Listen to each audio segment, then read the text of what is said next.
Welcome नाज़रीन अचो programme जे सिलसिले खे अॻिते वधायूं। गुफ़्तगू कयूं था सिंध जे मकानी इदारनि जे ॿिए मरहले जे हवाले सां।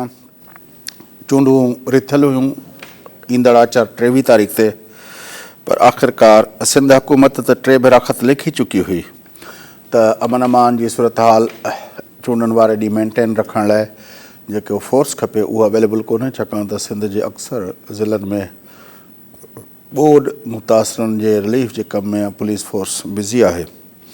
पर इलेक्शन कमीशन बहरहाल 2 दफ़ा सिंध हुकूमत जी इहा रिथ जेका या इहो जेका तजवीज़ हुई या दरख़्वास्त हुई उहा रद्द कई ऐं इलेक्शन कमीशन पोइ वरी वफ़ाक़ी हुकूमत खे चयो त इहे जेके रिक्वायर्ड जेको सिक्योरिटी पर्सनल्स जी जेका रिक्वायरमेंट आहे 16,000 लॻभॻि कुझु, उहा जेका आहे तव्हां मुहैया कयो। वफ़ाक़ी इदारनि खे चयो वियो ऐं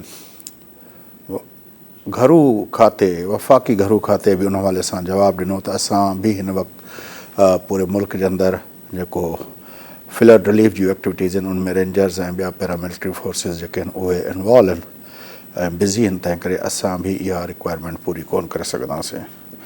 ऐं नेठि उन ॿिन्ही रिपोर्टनि जे बुनियाद ते इहो फ़ैसिलो कयो वियो त चूंडूं मुलतवी कयूं वियूं। चूंडूं छाकाणि त कराची 2 ॾींहं पहिरें 16 तारीख़ ते चूंडुनि जो टेलर ॾिसी चुकी आहे ऐं उन्हनि ॿिन्ही जायुनि ते पाकिस्तान तहरीक इंसाफ़ जो इमरान ख़ान बीठल हुयो, जिते हिकिड़ी जॻह ते हुनखे शिकस्त आई ऐं हकीम बलोच साहब हुनखे चङे मार्जन ते जेका आहे उहा शिकस्त ॾिनी मलीर वारी सीट तां, जॾहिं त ॿिए तक ते कुरंगी वारे तक ते हुन फतह हासिलु कई। कराची जो सियासी मंज़रनामो चूंडुनि जे मुलतवी थियण जे असुल मुहरिकनि ते गुफ़्तगू कंदासूं। असांखे जेको प्रोग्राम में जॉइन कयो आहे धरती टीवी जे चीफ रिपोर्टर जनाब शबीर लाशारी साहब जो तव्हां सां गुफ़्तगू कयूं। लाशारी साहब सलाम अलैकुम। वालेकुम अस्सलाम फैयाज़ साहब। लाशारी साहब, चूंडूं मुलतवी थियूं, छा था सम्झो कराची जे अंदरि जेके इन्हनि चूंडुनि जा स्टेक होल्डर आहिनि, जंहिंमें पाकिस्तान पीपल्स पार्टी हुजे, मुतहदा क़ौमी मूवमेंट हुजे, जमात इस्लामी हुजे, PTI हुजे या ॿियूं नंढियूं वॾियूं जेके धिरियूं थियनि थियूं, उन्हनि जा बुनियादी तरह हिननि चूंडुनि जे इल्तवा जे सिलसिले में हुननि जा छा हुननि जो कमेंट्स छा आहिनि, हू छा था चवनि? फैयाज़ साहब वॾी महिरबानी। ही जेके मकानी चूंडूं आहिनि उन्हनि जे थियण ऐं मुलतवी थियण में जेको सभ खां वधीक हिन वक़्तु जेको रद्द अमल आयो आहे उहो PTI जो आयो आहे। PTI चाहे थी त कंहिं सूरत में कराची जो जेके मकानी चूंडूं आहिनि उहे थियनि। ॿिए पासे जेके स्टेक होल्डर आहिनि उनमें सभ खां वॾो जेको स्टेक होल्डर आहे उहा आहे MQM पाकिस्तान ऐं ॿियो आहे पाकिस्तान पीपल्स पार्टी। 3 या 4 नंबर ते सम्झो 5 नंबर ते जमायत इस्लामी अची वञे थी। बाक़ी पोइ नंढा नंढा जेके आहिनि गुरू हुजनि, नंढियूं नंढियूं तंज़ीमूं या सियासी तंज़ीमूं हुजनि, पर इहे 3-4 जेके आहिनि वॾा स्टेक होल्डर आहिनि। जन मां पाकिस्तान पीपल्स पार्टी पहिरें ॾींहं खां वठी इहो चवंदी रही आहे त अञा हिन मकानी तरमीमी मकानी जेको कानून आहे उन जे मसौदे में तरमीमनि जी जेका आहे उहा गुंजाइश आहे ऐं असांखे सभिनी सियासी पार्टियुनि खे उन ते वेही उहे जेके तरमीमूं आहिनि उन्हनि जो मसौदो तयारु करे ऐं सिंध असेंबली मां इहो जेको बिल पास थियल आहे उनमें वधीक तरमीमूं जेके आहिनि उहे पास करे पोइ असांखे जेको आहे हिन तरफ़ अचणु घुरिजे ऐं मकानी चूंडूं पोइ कराइणु घुरिजनि। जॾहिं इहो जेको ऐलान थियणु वियो पए मकानी चूंडुनि जो पहिरियों जेको ऐलान हुयो उनखां पहिरीं बि न, पर इहो त पंहिंजो घणो करे मौक़ुफ़ हुयो MQM जो ऐं PTI जो ऐं जमात इस्लामी जो, जॾहिं पहिरियों मरहलो थियो पए चूंडुनि जो जेको सिंध जे 4 डिवीज़न में थियो, जंहिंमें पंहिंजो लाड़काणो डिवीज़न, सखर डिवीज़न, मीरपुर ख़ास डिवीज़न ऐं शहीद बेनज़ीराबाद डिवीज़न जा ज़िला शामिल हुआ। उन वक़्तु चयो पियो वियो त फ़िलहाल इन्हनि धुरनि जे पारां MQM, PTI ऐं जमात इस्लामी त उहो मसौदो जेको आहे उहो लॉ जेको आहे उहो अञा ताईं पूरो न आहे, तंहिं करे उनमें तरमीम जी गुंजाइश आहे ऐं असां सां हुकूमत जूं ॻाल्हियूं हलंदा आहिनि, तंहिं करे फ़िलहाल उहो मुलतवी कयो। उहे त थी वियूं चूंडूं, उन वक़्तु त लॉ जे लाइ चयो पियो वियो त कानून आहे उनमें ॿिया सुधारा ईंदा। पोइ ही ॿियो मरहलो रखियलु हुयो जेको बरसातुनि जे करे मुलतवी थियो ऐं उन वक़्तु बि इन्हनि तंज़ीमुनि जे पार्टियुनि जंहिंजी मां ज़िक्र कयां थो MQM, PTI ऐं जमात इस्लामी, उन्हनि चयो त तरमीमूं थियनि पोइ इलेक्शन थिए, पर पोइ बि इलेक्शन कमीशन रखी छॾियो, पर बरसातुनि जे करे उहो मुमकिन न थी सघियो। बिल्कुलु साहब, असुल ॻाल्हि इहा आहे त स्टेक होल्डर हाणे जेका आहे कराची में ख़ासि तौर ते मकानी चूंडनि जे हवाले सां MQM आहे जेका हुकूमत जी तारीफ़ आहे वफ़ाक़ी हुकूमत में। तो उनमें हाणे MQM जो भी ख्याल रखणो पवे थो, ख़ुदि सिंध सरकार खे बि, वफ़ाक़ी सरकार खे बि। जेका अंदरूनी जेका ॻाल्हि आहे उहा इहा आहे त बज़ात ख़ुदि MQM बि फ़िलहाल मकानी चूंडूं नथी चाहे, छाकाणि त जेको मंज़रनामो पोइ गुज़री चुको आहे 16 तारीख़ ते जेका इलेक्शन थी, या उन खां अॻु में जेको NA 245 ते आमिर लियाक़त हुसैन वारे टक ते जेका चूंड थी, उन चूंड में असां तव्हां सभिनी जो जेके नतीजा आया, उन नतीजनि त हैरान करे छॾियो। MQM खे ईअं सम्झो त हिकु तरफ़ी जेका इलेक्शन आहे ईअं चइबी आहे। मलीर में पाकिस्तान पीपुल्स पार्टी पंहिंजी सीट खटण में कामयाब थी वई ऐं उते पाकिस्तान पीपुल्स पार्टी तमामु सुठो मुज़ाहिरो कयो सियासी ताक़त जो। पर हिते जेको कोरंगी में 2 ॾींहं अॻु में जेका इलेक्शन थी आहे कोरंगी जे तक NA 239 ते, उन्हनि जा जेके ईंद आयल नतीजा आहिनि उहे हैरान कोन आहिनि। यानी असां सभिनी सम्झो पिए, सभिनी तजिया निगारनि इहो सोचियो पिए त हीउ चोटी जो मुक़ाबिलो थींदो, पर शयूं उनजे उपतड़ थियूं ऐं एॾी वॾी लीड सां इमरान ख़ान उते खटियो, MQM खे हारायो। त हाणे ज़ाहिर आहे MQM खे इहा ॻणती आहे त मेयर जेको आहे उहो असांजो ईंदो होॾां, PTI चाहे थी ज़ाहिर आहे। ॾिसो उन हवाले सां त मुल्की सतह ते तमामु घणो तजिया थिया आहिनि त जॾहिं PTI जो जेको बेस्ट परफॉर्मर आहे, जेको उनजो सभ खां बेस्ट फेस आहे, जेको उनखां जो सभ खां बेस्ट कैंडिडेट आहे, उहो उन्हनि 6 जॻहियुनि ते बीहारे छॾियो। जॾहिं त ॿियनि जमातुनि जेको बीहारियो उहो उनजो फस्ट लीडिंग पर्सनैलिटी न हुई। तंहिंजे करे जीअं मिसाल त नून लीग वारा चवनि था त इमरान ख़ान जो मुक़ाबिलो नवाज़ शरीफ़ सां न हुयो, ईअं जेको आहे ANP वारा चवनि था त नवाज़ शरीफ़ जो इमरान ख़ान जो मुक़ाबिलो असफंदियार सां न हुयो। ईअं MQM वारा चवनि था त असांजो बि हिकिड़ो अननोन क़िस्म जो वर्कर हुयो। तोड़े जो पीपुल्स पार्टी इन सॼे तासुर खे ख़तमु करे छॾियो आहे। पीपुल्स पार्टी इहो साबित कयो आहे त भई जिते तव्हांजी अक्सरियत आहे, तव्हांजो कमु थियलु आहे, तव्हांजो सुठी तनज़ीम साज़ी आहे, त उहे भले ई तव्हां अब्दुल हकीम बलोच साहब खे बीहारियो या पंहिंजो जेको आहे पंहिंजो अली मूसा गिलानी खे बीहारियो, त तव्हां खटे सघो था। पर ॿियनि पार्टियुनि इहो आर्गुमेंट ॾिनो ज़रूरु आहे त भई उन्हनि जो बेस्ट फेस हुयो, तंहिंजे लाइ हाणे जॾहिं जनरल इलेक्शन थींदी या लोकल गवर्नमेंट जे अंदरि नंढड़ा नंढड़ा जेके यूनियन काउंसिल यूनियन कमेटी जा जेके उम्मीदवार बीहंदा ऐं उनजे वार्डनि जा उम्मीदवार बीहंदा, उते शायदि उहा वेव उन तरह कमु न करे सघे।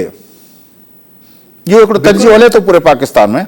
बिल्कुलु तजियो हले थो, पर इहा बि हिकु हक़ीक़त आहे न फयाज़ साहब, नतीजा अचण खां पोइ उहा पार्टी जेका चवंदी जंहिंजे हिकिड़े सॾ ते सॼो शहर बंदि थी वञे ऐं शहर जूं सभरियूं सीटूं क्लीन स्वीप थी वञनि, बिलारी ऐं कुझु पॉकेट्स मली जिते पाकिस्तान पीपुल्स पार्टी जो गढ़ हुयो या उते जेको असर रसूख़ हुयो, हाणे उते उन्हनि लाइ हिकिड़ी NA जी सीट खटण वारो मसइलो थी वञे थो ऐं एॾो वॾो डफेड़ हुजे। गवर्नरशिप वारो जेको मामिलो आहे उनखां पोइ स्ट्रेंथ वधण जे बजाए MQM खे हमदर्दियूं मिलण जे बजाए MQM में अञा वधीक हिक ॿिए में क़यादत में विच्छा वधी वञण ऐं उनजो वोटरनि जेको रद अमल ॾिनो आहे कोरंगी में, इहे सभु शयूं ज़ाहिर आहे पार्टी जे अंदरि डिस्कस त थियनि थियूं। उनजे करे हिकिड़ो तासुर इहो आहे त ख़ुदि MQM ई नथी चाहे हिन माहौल में त मकानी चूंडूं थियनि।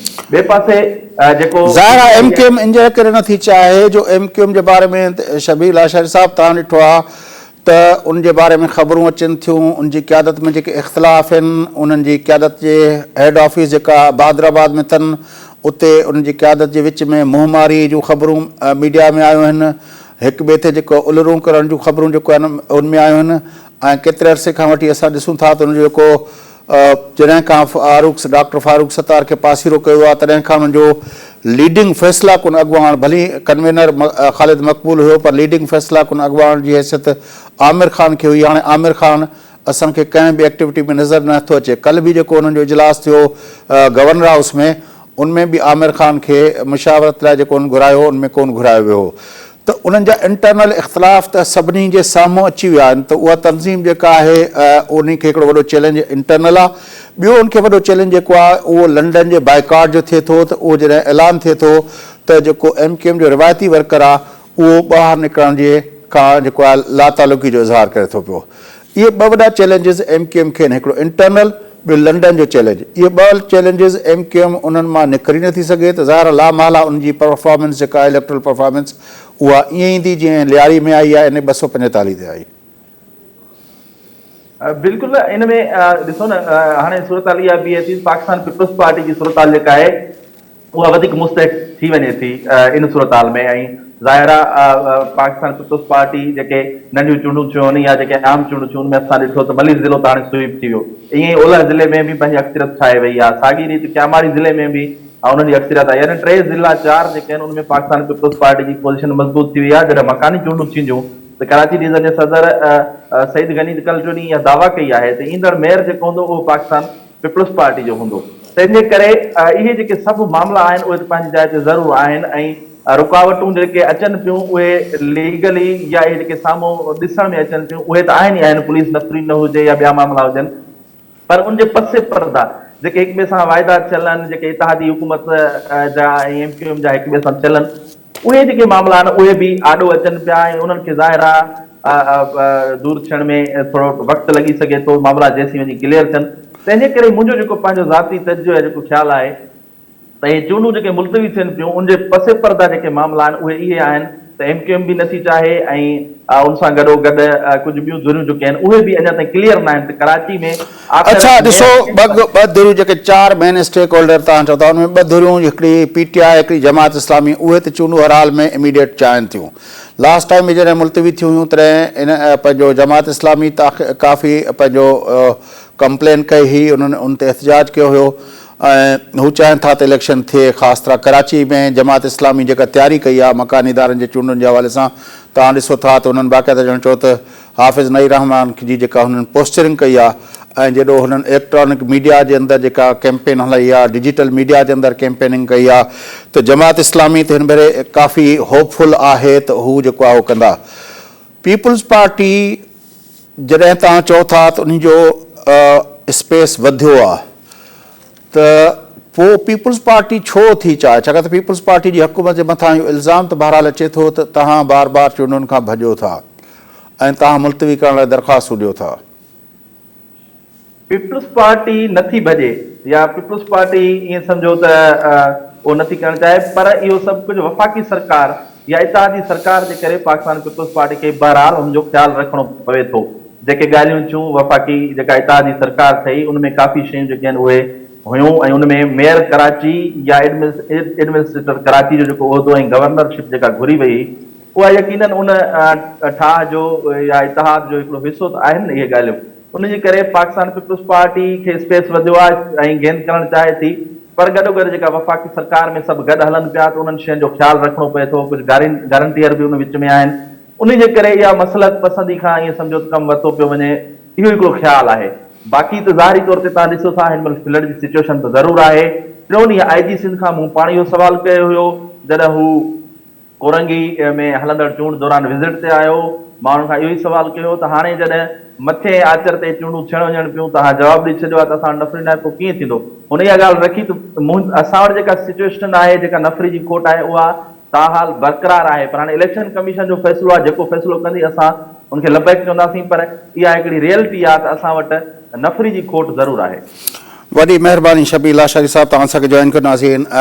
धरती TV जा चीफ रिपोर्टर शबीर लाशारी साहब असां गॾु आहे। Election commission of Pakistan Sindh हुकूमत जी दरख़्वास्त ते वफ़ाक़ी इदारनि खां जेका रिपोर्ट घुरी हुई, वफ़ाक़ी वज़ारत दाख़िला बि उन्हनि खे जवाबु ॾेई छॾियो आहे त असां वटि नफ़री हिन वक़्तु एतिरी न आहे को, जो कराची जे 7 ज़िलनि जे अंदरि पूरी डिवीज़न आहे ऐं गुनागून शहर आहे ऐं त काफ़ी जेको आहे जेका उते पॉलिटिकल पोलराइज़ेशन एतिरी घणी आहे जो तक़रीबन हर पोलिंग स्टेशन जेका आहे उते सेंसिटिव करार ॾिनी वञे थी पई।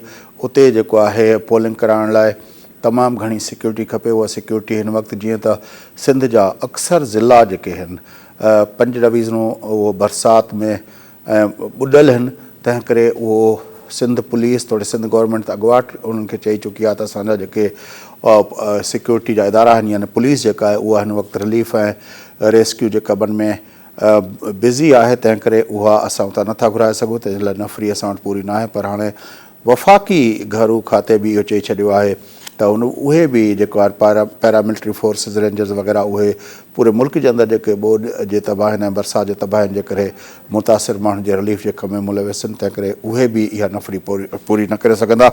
उनखां पोइ अॼु इलेक्शन कमीशन हिकु दफ़ो ॿीहर चूंडू मुलतवी करण जो ऐलान किया है। सिंध जे ॿुधाईंदा हलूं नाज़रीन खे त सिंध जे 6 डिवीज़न में पहिरें मरहले में 4 डिवीज़न जे यानी लाड़काणो, सखर, शहीद बेनज़ीराबाद ऐं मीरपुर ख़ास ज़िलनि में चूंडू थी चुकियूं आहिनि, जॾहिं त 2 डिवीज़न में रहियल हुयूं जेके पंहिंजो तय थियल हुयूं अगस्त में, पर अगस्त में बरसातुनि जे करे उहे न थी सघियूं, बल्कि जुलाई में तय थियल हुयूं। 23 जुलाई ते उहे तय थियल हुयूं जेको बरसातुनि जे करे न थी सघियूं। उन खां पोइ हैदराबाद में त शेड्यूल न ॾिनो वियो, पर कराची जो शेड्यूल जेको ॾिनो वियो उन ते सिंध गवर्नमेंट बार बार चवंदी रही, पर सिंध इलेक्शन कमीशन चयो त न, कराची जूं चूंडूं असां हर हाल में कराईंदासूं।